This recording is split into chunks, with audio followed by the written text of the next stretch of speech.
యేసయ్య దగ్గర ఉన్నది సర్వ సృష్టి మీద అధికారం ఉన్నది. జలరాశులు సృష్టించిన యేసయ్య కమెంట్ చేశాడు వలలోకి వెళ్ళండి అని.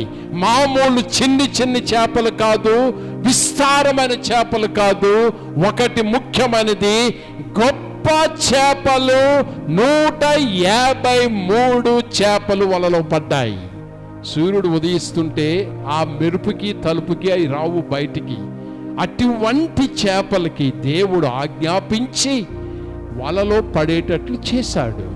నీ యొక్క జీవితంలో కొన్ని పనులు దేవుని మాట మీద వెళ్తున్నప్పుడు ఏ దేవుడైతే నీకు అర్థము కాని సలహా ఇచ్చాడో ఆ దేవుడే ఆజ్ఞాపిస్తాడు. నీకు మేలు కలిగేటట్లు, నీకు మంచి జరిగేటట్లు దేవుడు ఆజ్ఞాపిస్తాడు. అందుచేత దేవుని ఆజ్ఞను నమ్మండి. అందుచేత దేవుని ఆజ్ఞ కొరకు ఎదురు చూడండి. అందుచేత దేవుని జ్ఞానానికి లోబడి ఉండండి. ఆయన అధికారమును బట్టి ఆజ్ఞాపించాడు, తోని కుడి వైపున వల వేయుడి. ఆ అధికారమే ఆ వలలోనికి 153 చేపలు పడినవి.